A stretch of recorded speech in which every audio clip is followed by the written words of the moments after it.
Hello everyone, how's it going? Welcome to my updated tier list for patch 3.4a. I've made a lot of changes to my tier list because there's been a lot of updates to champions, to items. We also have the addition of a YONE. So we're going to be seeing where he fits in, as you can see a little glimpse of him there, but I'll talk about him a little bit later on. Obviously, this is my opinion for this tier list. I think loads of people have different opinions with different roles and everything as well. So let me know what your thoughts are of this tier list. Let me know down in the comments, and make sure you like the video, subscribe to the channel for more Wild Rift content coming very, very soon. And as always, in these videos now, I think I'm just going to be talking about the updates, because the long 1 hour videos where I talk about every single champion, I did it quite a few times and I completely lost my voice. So I'm just trying to make sure I tone down a little bit with how much talking that I do. But anyways, enough of me jibber jabbing. Let's head on to the tier list. First up is the Baron lane. Now for the Baron lane, there are a few changes, well, quite a lot of changes actually. It's probably, I think, the most changes in every single role. First up, we have Akali. Akali is in a pretty damn strong spot at the moment. I feel like, you know, with the Riftmaker buffs as well. She also got a buff in patch 3.4, the patch beforehand. I put her in the S tier, but I feel like she's just getting stronger and stronger now. Players are starting to use her a lot more, and obviously with the Conqueror changes now giving Omnivamp, you know, Riftmaker being able to deal true damage. She does really, really well in the Baron lane now against some of the bruisers. She can still struggle a little bit in the early game, but Riftmaker helps her out a lot. And then you can go for items like Infinity Orb, Death Cap. I'll probably do a video on her a little bit later on as well. But like I said, I put her in the S tier before. I did raise her up from the A+ to the S tier, but now I've put her up one even further because I do feel like she is one of the strongest right now in the Baron lane. And right next to her is Gwen. Gwen is another champion that got buffed, not in patch 3.4, but in patch 3.4a. And with the buff to Riftmaker, again, Gwen, I feel like, is in a very, very strong spot at the moment. She's really, really strong. She scales insanely well into the mid and the late game. I've tried to play a few games with her. I'm not the best with her. I'm not really a Baron lane champion. I'm more of a ADC or a support main, but I have tried a few games with her, and honestly, she's really, really fun to play. She has the dashes, she has the immune, she has the true damage as well. She has her ultimate, which can slow and help her catch up with enemies. And also you can go for like Ghost and Flash if you want to get even more mobility. Allows you to easily jump into the back line if you want to, or easily deal a lot of damage to the front line. So Gwen is another champion that I have moved up into the S+ tier. Again, I put her in the S tier. I thought she was okay, but now I think she's really, really strong, especially with the buffs that happen in patch 3.4a. Jax is another one. Jax is a bit of an interesting one for me. I do feel like that he can be broken, and he probably is broken, to be fair. His early game, it got a little bit weaker because of the nerf that happened to his attack damage a few patches ago, and I was like, yeah, this will maybe stop, you know, Jax's maybe bullying and maybe being annoying in a Baron lane. But to be honest, once this champion gets 3 items, he's basically unkillable. You could basically just keep split pushing. No one can deal with you in the side lane at later levels, and he's so annoying to deal with. And like I said, he's just unkillable. You just go Divine Sunderer, you can go for like Hullbreaker, Death Stance, Blade of Rune King, any one of them items as well. You got Grasp Me Undying, which helps you a lot in lane phase, heal up, and also gain extra health over time. So again, another champion. That's also really, really easy to play. You know, not a very difficult play style for Jax. Again, you just have to be a little bit careful of his early game, but to be honest, I think he is completely fine. Another champion I moved up to S+, I've moved quite a lot of champions up into S+, is Fiora. Now, I did feel like Fiora was S tier just because of how kind of difficult she is to play in a way, but seeing the results of Fiora in my solo queue matches and also in competitive, and seeing what she can do, insanely strong. Another great champion that scales infinitely well into the late game. She also received some buffs as well.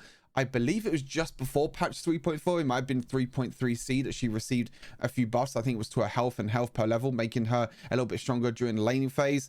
Obviously, her lunge range is not that big anymore, but it does do a lot more damage. So again, benefits more to players that understand and, you know, are good with Fiora's playstyle, maybe understand how to play her. Maybe for newer players, she might be a little bit more difficult, but Fiora's still insanely strong. Again, another champion.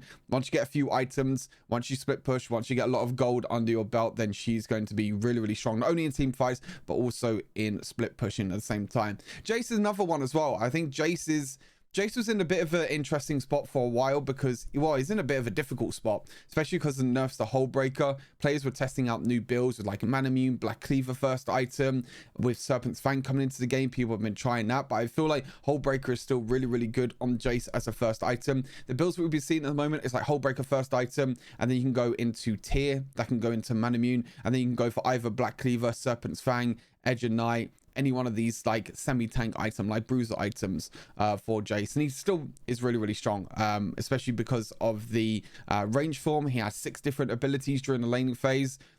He can play very safe, he can play at range, he can play melee range if you want to, does a lot of damage. He's very, very tanky as well, especially with Hullbreaker in the side lane. So again, another champion that I have moved up into S+ tier. Some of these champions might move down into S tier, and it's the same with the S tier as well. Some of the S tier champions might move up into S+ tier, but I think it just kind of depends what you feel comfortable with. Again, this is just my opinion on the tier list. You know, you might be insanely good with, like, I don't know, Garen, for example. You might be insanely good with Set, for example. But, you know, I don't put them in the S+ tier. But again, you might be a lot better than them than you are with, like, Akali, for example. So it depends on playstyle and depends what you want to play. Moving into Camille. Camille received a few buffs, which obviously keeps her in S+ tier. There are some people that have moved her down into S tier or ranked her a little bit lower than S tier. I still feel like Camille just does what Camille does, you know, really high mobility, really great lockdown with her ultimate, which can change pretty much an entire team fight. Still really good at split pushing, still really good during the laning phase as well. And she still does the same job as what she did before. Yes, she's been nerfed a few times in a row, and yes, she doesn't feel as strong as what she did before, but I definitely feel like she can compete with some of the other S+ tier barrel laners, and she still serves her own purpose to it. Moving on, Garen, I moved down into S tier. The thing is with Garen is it's so weird. Like, Garen is a dumb champion. Like, it's really, really dumb. Super easy to play, does a stupid amount of damage, really, really tanky as well. But the thing is like, he can carry, he can go into the S+ tier and he can carry. I feel like he doesn't have the same sort of playmaking in a way as some of the S+ tier champions. You know, Garen just runs at someone, hopes for the best, tanks a lot of damage, hopefully silences and deals enough damage with his ultimate. Can be countered quite easily, obviously can be crowd controlled quite easily as well, can be kited. And his laning phase is not really the best, to be honest. I mean, his laning phase definitely gets countered by like Fiora, for example. Gwen can also do really well against him in the Baron lane. Other champions as well. Renekton can do pretty well. He doesn't really do too much in the laning phase. It's more like, you know, get Hullbreaker, try and win in a 1v1 a bit later on once you get a few items, then join a team fight and hope you can one-shot the AD carry. That's basically all what Garen does. I definitely feel like he can still be S+ tier though. Again, if it's a champion that you feel comfortable with, definitely still keep playing with him. Some other champions though, Gragas could definitely move up into S+ tier with the tank build that we've been seeing in the Baron lane. I still feel like he is very, very strong. Rod of Ages, into Iceborne Gauntlet, Frozen Heart. All these items are pretty good. Darius, I moved down a few tier lists ago, and he's going to be staying down there. Shen is still pretty good as a tank. I think the problem kind of is with tanks at the moment is that Divine Sunder is still a thing, especially with true damage now. With Riftmaker and some AP champions like Akali and Gwen, tanks become even more difficult now. Moving on down a little bit, Sion could definitely move up because Sion just gains infinite HP. Like, Sion is a champion that's so strong at times, and if you just keep farming, keep playing safe, then you can gain just infinite HP and you can be a solo frontline tank for your team. But it's kind of hard. I don't really feel like he's like a carry in a way, you know. I think he can struggle at some points when you don't really do that much damage, but you can still do pretty well with Sion. Obviously, Kennen and Malphite is still here. A couple of champions that I've moved down, Olaf and Graves, they've just kind of fallen out of the meta, especially Graves in the Baron lane. You don't really feel his impact anymore in the Baron lane. He still gets used in the jungle quite a lot, and I still feel like he's a very, very good jungle pick, but in the Baron lane, he can struggle a little bit now against some of these, you know, bruisers. I think with especially with the AP items, you know, with Riftmaker and everything, he can struggle in the laning phase. He doesn't have the same ways of punishing like he did before, if that makes sense. And some of the nerfs they did with him quite a while ago, but he's been moved down, and also Olaf as well. I mean, both these champions can still probably stay up in A+ tier, but I've moved them down because I don't really feel like they are as strong as what they were before. Olaf as well. Normally with Olaf, you can try and win early game trades, but it's very, very difficult sometimes with Olaf. But you know, with his passive, with his extra attack speed he gets, and his healing and his true damage on his third ability, sometimes you can use that to cheese someone in the Baron lane. But if you don't, then you kind of get outscaled and you can't really do much in split pushing. You know, both Olaf and Graves struggle to hold players that build Hullbreaker, and again, both these champions don't really build Hullbreaker, so that's another big reason why they are both moved down into A tier. And I moved the Nasus down into B tier because this champion just doesn't really do anything at all. I think Nasus just takes way too long to scale up. Really difficult to get to a point where you have enough stacks on your first ability to be able to get to a point where you're actually, when you actually feel strong enough. So it's a champion that kind of fell out a little bit. And obviously moves down into B tier. You obviously have C tier. Kayle was still there. Kayle still down to C tier. Again, a champion that's quite interesting because she is, I believe that she is the highest win rate Baron laner at the moment in China. But maybe, I mean, I think that's like Diamond Plus, but I mean, I just don't see how. I really don't. Because every single time I play Kayle, you know, the enemy team realizes that I play Kayle, so all they have to do is just tower dive. I'm dead because I'm basically have no HP in the early game as Kayle. And she's just really difficult to play. Some other champions as well, you know, you've got Mundo still in A tier. All the other champions have stayed in the same tier as what they were before. But yeah, they're just some of the changes, or all of the changes, sorry, that I made in the Baron lane. Again, any other questions, please let me know. Into the jungle, S+ tier has stayed exactly the same. All these champions are still very good. Nothing has really changed with any of these champions at all. Shyvana, Wukong, Lee Sin, Kha'Zix, Olaf, all these 5 champions, very strong in their own right, very strong in different ways. Obviously Olaf is here. See, Olaf is not great in the Baron lane, but in the jungle he's very strong. He can farm up to level 5 very quickly. He can get his items a lot easier as well, and he's great when joining in the team fights. The reason why he's not good in Baron lane, like I mentioned, is because of Hullbreaker and split push and everything. He can't really do too much, and he can't really join team fights that well. But Kha'Zix still farms level 5, still has his evolved abilities, which are very strong. Lee Sin, one of the strongest early game junglers in the game. Wukong as well because of his team fight potential, and then you have Shyvana, who can infinitely scale with all of her passive stacks. Moving on to S tier, Evelynn received a nerf this patch. I think it was 5% to her ability haste. I will be doing a guide on Evelynn very soon as well for my A to Z guides, which I haven't done for quite a while, but that will be coming out very soon. But yeah, Evelynn is a champion that still is very strong.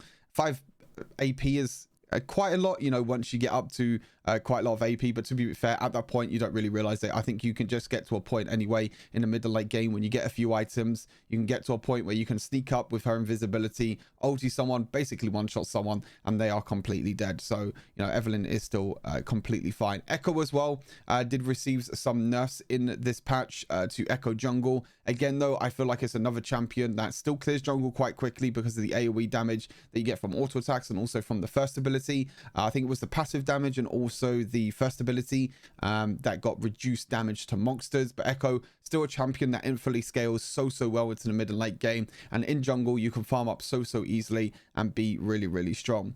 Again, some of these champions can definitely move up into the S+ tier. You know, Riven with her mobility and how strong she is in the jungle at the moment, she is very good. Morgana with her fastest jungle clear in the entire game. You can get level 5 before your dual lane even reaches level 4. It's quite disgusting how much you can farm with Morgana.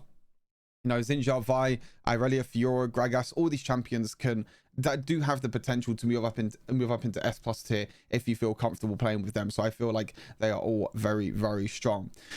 Moving to A+ tier, I moved Nautilus down into A+ tier because the thing is I feel like tank junglers in general are very hard to pull off at the moment. Again, because of how easy it is to counter tanks, whether it's Divine Sunderer, whether it's Giant Slayer, which is really strong now at the moment in the current meta, and anything like that. And as a tank, it's very difficult sometimes to carry in solo queue. The same with Nunu as well. Obviously, Nunu you could build full AP if you want to.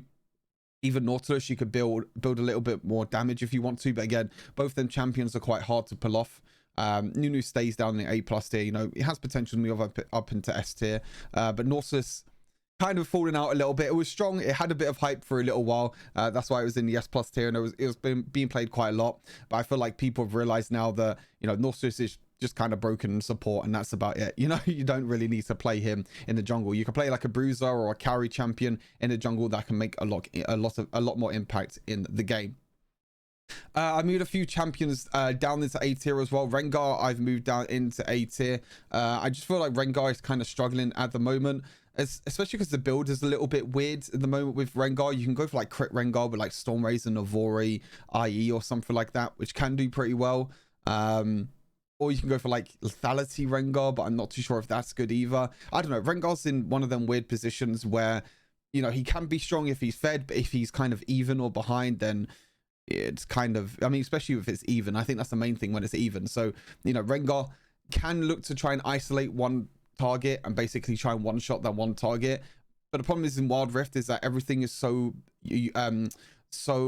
based upon grouping around objectives, which Rengar is not very good at. You know, you don't really want enemies to be grouping around objectives, because when you use your ultimate, when you try and jump in, you're just going to get completely one-shot before you one-shot someone else, or you're just going to get CC'd and basically die. So Rengar focuses a lot more on trying to find isolated targets, trying to kind of clean up on team fights more than actually play for the team fights itself. So that's why I moved Rengar down to A tier.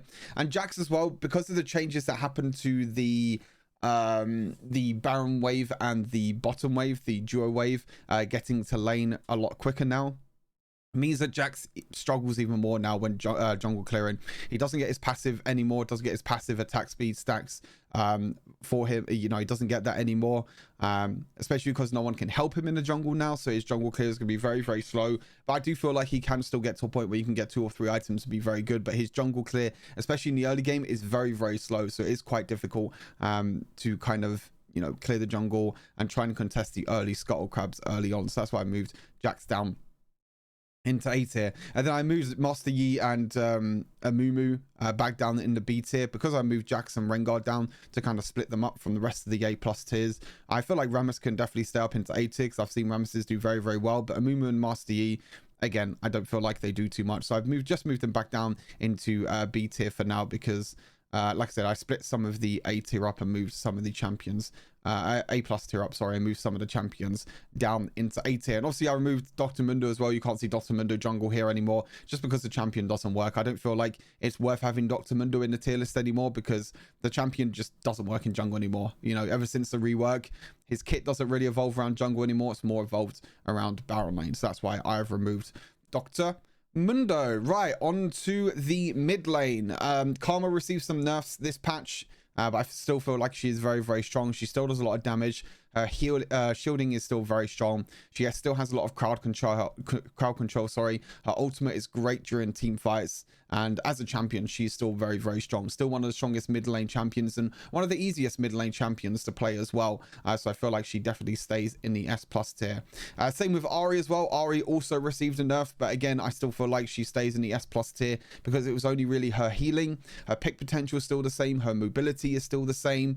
Her healing didn't really get nerfed that much. You know, it's with Ahri, it's all about her mobility. It's all about catching someone out with her charm and doing a lot of single target damage. That's what Ahri is great at, and that didn't get nerfed. So that's why Ahri is staying in the S plus tier. Same with Caston as well. I'm not too sure how Caston is feeling right now. I haven't played Caston since his recent nerfs. I haven't really seen Caston too much since his recent nerfs, so I'm not too sure if the nerfs to his second ability actually affected his laning phase too much. But again, Caston is still a champion that if you scale, if you get 2 or 3 items, he basically becomes unkillable, and he's just such a strong champion at the moment, with all of his mobility, all of his damage as well, that he could deal with his mobility, with his ultimate, being able to use it constantly over and over again. So Caston as a champion is still very strong, and that's why he sits in the S plus tier. Yasuo did receive a buff moving down to the S tier. Yasuo received a buff this patch, pretty big buff as well. Apparently there was like a nerf that happened to Yasuo because of some of the, you know, there was a tweet about it from one of the Riot devs saying that there was kind of a nerf. It wasn't a direct nerf to Yasuo, but it was kind of an indirect nerf to do with, I don't know if it was to do with items or something to do with the ultimates or something like that. I'm not too sure, but basically they kind of nerfed Yasuo by not intentionally nerfing Yasuo. So that's why the boss had to come in. But I think Yasuo now with the boss, Solari Charge Blade boss, and also Lethal Tempo boss, you know, Yasuo with Lethal Tempo might be better than Conqueror now, because of the Lethal Tempo boss. I have to test it out and find out, but I definitely feel like, you know, Yasuo can be very, very good in the mid lane. You know, can potentially move up into S plus tier if you feel comfortable with him. And again, with some of these other champions as well, you know, Katarina could definitely move up into the S plus tier, especially with the Rift Maker buffs as well. Lucian is still really good in the mid lane. Gragas as well. Jace, you know, some of these champions that are in the S tier could definitely move up into the S plus tier. Again, as I mentioned before, it all depends on your playstyle and who you feel comfortable playing with. But most of the time, any champion in S plus tier and S tier you can play and do pretty well. YONE, new champion. I'm not too sure about YONE. I'm not too sure if he's S plus tier or S tier. I've played a few games of YONE. His late game damage is absolutely disgusting. I mean, honestly, the difference is, I mean, obviously YONE and Yasuo are both brothers, so they kind of have different similar play style, sorry, in a way. But the great thing about YONE is that you can use your third ability, leave your shadow behind, do a stupid amount of damage, and just go back to your shadow, and you'll be completely fine. I've gotten so many kills by doing this. Obviously, you have your ultimate that can knock up, you have your first ability that can knock up as well, and YONE is a champion. It's very, very fun to play, honestly. And also with the lethal temper buffs, with the Solari charge blade buffs as well to YONE, I definitely feel like he can be a very, very strong champion. He does feel a little bit squishy, and he does feel a little bit weak in the early game because you can't really contest the wave, and you can't really do too much in the early game. I did die a few times with YONE in the early game because it is a little bit difficult. But once you get a few items, once you get to that point of the game where teams are grouping up, you can just use your shadow, use your third ability, jump into the back line, do a bunch of damage, and just jump away back to safety. And you could do quite well to like group enemies together with your ultimate. So YONE is a very strong champion. I do feel like he's very cool. Also, he's a fun champion to play as well. So let me know what you think about YONE down in the comments. And I moved, last change I made is to Veigar in the mid lane. I moved Veigar down into A plus tier. I just think the Veigar just takes too long to scale, in my opinion. You know, the early game is kind of where Wild Rift is at. I mean, Wild Rift has always been a very early game focused game. Veigar just takes too long to scale, in my opinion. It's one of the champions that, you know, infinitely scales and does really well when he scales. And he could be good against certain champions like Olaf. He's really good against. He's really good against bruisers like to jump on top of you, where you can just cage and zone out champions and basically try and one-shot them. But yeah, most of the time I feel like Veigar just doesn't do enough damage, and he doesn't really offer as much as other mid lane champions. And there's not really too much else to talk about, to be honest, in the mid lane. You know, I don't think there's anything else to talk about at all. You know, some of the champions that can maybe move around, obviously Kayle and Seraphine stays in B tier. Trying to think if there's anything else here that I can really talk about with changes, but I don't think there is, to be honest. I think everyone is kind of similar to what they were in patch 3.4. Yeah, Singe mid still pretty decent. Echo mid is also still pretty decent. Kennen as well, still pretty good. Fizz as well maybe can move up into S tier because of his ultimate. His ultimate is really, really good, especially with like Zed as well. Zed ultimate's really good with stasis. Same with Fizz as well.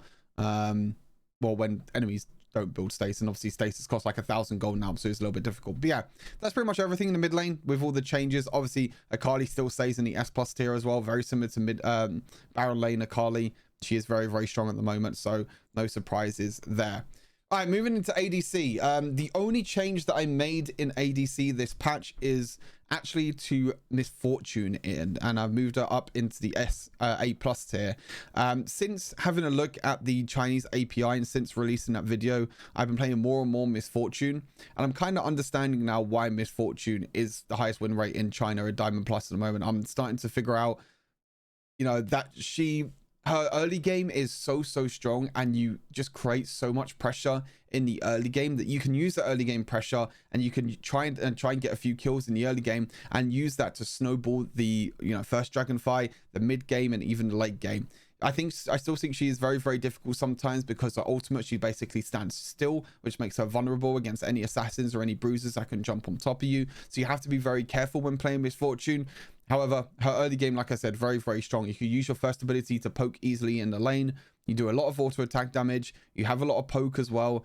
Again, I think Miss Fortune, especially paired with like a tank support, if you have like a Nautilus or a Thresh or even an Amumu by your side, which by the way, I want to try out Amumu support looking at looking at Worlds. I wanted to give it a try. But yeah, Amumu, sorry, not Amumu, Miss Fortune, definitely moving her up into A plus tier, maybe even S tier. I'm not too sure if she's S tier worthy yet. I'll probably have to play a few more games to find out. A few other champions to talk about. Obviously Solari Chargeblade got buffed this patch. Obviously a big buff to Lucian, which to be honest I think is just solely the best ADC at the moment. I definitely feel like there are other ADCs that can definitely contest him, but Lucian is just I honestly was tempted to move everyone back into S tier again and just put Lucian just solely in S plus tier. That's how strong Lucian is at the moment. I don't know why they buffed Solari Charge Blade, because it was already strong item for Lucian, but now you're just giving him 5 more ability haste and also 10% extra attack speed as well. So it's pretty crazy. But yeah, other champions that can benefit from Solari Charge Blade, you know, Xayah could benefit from Solari Charge Blade. I have done a video with her. You also have Draven that can benefit a lot from Solari Charge Blade. The reason why Samira and Draven are down in the S tier is because they are quite difficult to play. Same with Vayne as well. All 3 of these champions are very difficult to play and very difficult to master. So that's why they're not in the S plus tier, even though they are very, very strong at the moment. They're just down in the S tier. Varus after his buffs, you know, is still really strong. Tristan is still good. Corki's still great with Jinx. Ashe as well. I think Ashe is a lot better as a support than an AD carry now, because you can go for the mandate Black Cleaver Manamune build, but you can still kind of go for a carry build with Ashe if you want to in dual lane. Just doesn't really work too well. Then you have, you know, some of the AP majors like Ziggs, Orianna and Lux, which is still really good. Seraphine, Morgana, Karma, and then you have Brand, Veigar with Akshan in B tier, and then Senna in C tier. Obviously, the reason why Senna is in C tier is because this is farming Senna. This is not fasting Senna with like a Nasus, for example. And then finally, last but by no means least, we have support. Again, Karma stays in S plus tier even after the nerfs that she received. I definitely feel like the shield nerf was pretty big. The third ability for the movement speed was pretty big, but the shield value is still there. You know, she's still very, very strong in that right, being able to shield 2 allies at the same time. The shield, you know, the shield strength is still very, very strong. With Karma as well, you have a lot of damage. You have Imperial Mandate in the game now. Support items are still really, really good for Karma, even after the recent nerfs, especially with Nami as well. Nami and Karma, I feel like, are definitely the 2 best supports to play right now, especially Enchanter supports. Both of them work very, very well with Spectral Sickle. Both of them deal a lot of damage, and that's why they are both staying there. One champion I do want to talk about, though, and that's not an enchanter, is Nautilus. I was so tempted to move Nautilus up into S plus tier. This champ has got another buff. It's always in competitive play. It's such a contested pick at the moment in competitive play. Even solo queue right now as well. Solo queue is a really, really high priority pick. Gets played a lot in high elo and solo queue right now. Has a lot of tankiness. Has a lot of crowd control. I don't know, this champ is just absolutely insane. I kept him in the S tier for now because I feel like in the laning phase he can struggle a little bit against enchanters like Karma and Nami. I still feel like them 2 are better than Nautilus in solo queue because Nautilus kind of has to have the follow-up from his team. But the reason why he's so good in like competitive, because you can use your ultimate, set up a team fight, the rest of your team can follow up afterwards, and you just basically one-shot someone. You know, he's so tanky. You just go gargle stone plate, you get your second ability. The champion is absolutely disgusting. Absolutely disgusting. Pyke as well got some changes in this patch. They reduced his damage to minions on his first ability, but reduced the mana and also reduced the cooldown, I believe, of his third ability. So some nice buffs to support Pyke. And then again, I feel like Pyke is a very good carry support in the dual lane. If you don't want to go for enchanters, if you're kind of bored of enchanters, then Pyke is another champion that works great. Relic Shield is really, really good for Pyke. Very, very good. And then you have some other, you know,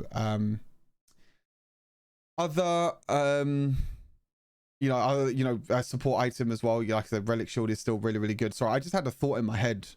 Sometimes I have these thoughts in my head when I talk about stuff. I actually might do a thing on this tier list with supports where I put the support item in the bottom left-hand corner of the tier list. Maybe that will help players, because I know there's a big, massive topic at the moment with players not understanding about support items. So maybe if I add support items in the bottom left-hand corner, maybe that might help players. Something I can talk about a little bit later on. Let me know what you think. If you're still watching this video at this stage, 29 minutes in, let me know what you think. Do you feel like I should maybe add what support item you should start, like Ready Shield or Spectral Sickle in the bottom left-hand corner? Maybe that will help out some players more. Maybe that will help out a lot of players understand what item to go first on supports. Might be very, very interesting. Yuumi, I've moved down all the way into A+ tier.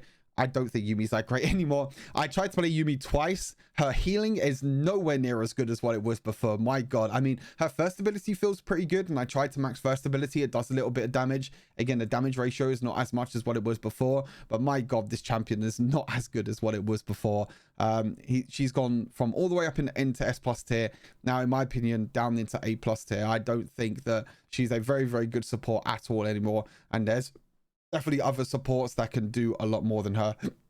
But if you have an auto attack champion in the duo lane with you that can auto attack after you heal, the thing is you have to time your healing now, because when you heal, if the champion or you auto attack afterwards, then you get a little bit of extra bonus healing after that. So you have to actually time your healing very, very well.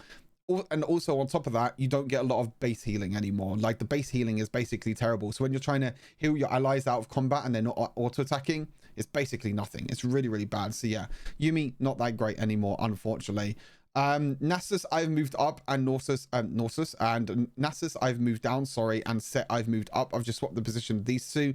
I feel like Set is very good in solo queue because of the roams that you can make with Set, and also the plays that you can make with Set with Protobelt and also Flash. You can basically isolate one champion with the ultimate, basically knock him or her back into your team. Really good during laning phase with Relic Shield now. Very, very strong champion that is more of a carry than anything else. Nasus I tried a few times as support, wasn't as maybe as strong as what I first thought.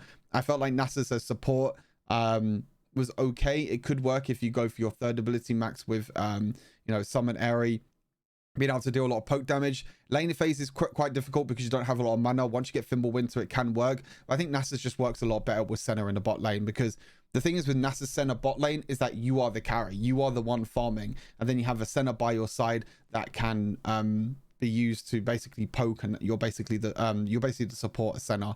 But as Nasus as a support, it's quite difficult because you're not going to get as many items, because you're not going to farm as much as you do with a Senna lane. And then Blitzcrank is by his lone self still down in the C tier. But I think that's everything with supports. I don't think there's much else that changed with supports at all. And that is pretty much everything for the tier list. Hopefully you all enjoyed this video. Again, as you can see, a lot of S+ tier, a lot of S tier champions, and not that many champions down in the below ranks. Again, no one in a D tier, because I don't feel like no one is worthy of a D tier. You can still play any champion and you can still perform really, really well. But I feel like the meta's in a pretty good state at the moment. I feel like there's a lot of champions that are very, very strong, a lot of champions that are highly contested. I've been watching a lot of competitive recently, especially in the EMEA region. It's interesting to see what teams prioritize at the moment in the current meta, and it seems like it's all up in the air. You know, teams still prioritize Karma. Same with Senna as well. Is very, very high priority and competitive. But then you have Fiora coming through, you have Nautilus coming through, which is very strong. Gwen as well. Akali has been high priority, so a lot of champions have been changing in priority and competitive, which also makes an impact in the solo queue. But yeah, as always, like I said, thank you all for watching this video. Hopefully you enjoyed my tier list. I will see you all in the next video. Don't go anywhere. Make sure you stay tuned for more Wild Rift content. It'll be coming very, very soon. Take care. Peace.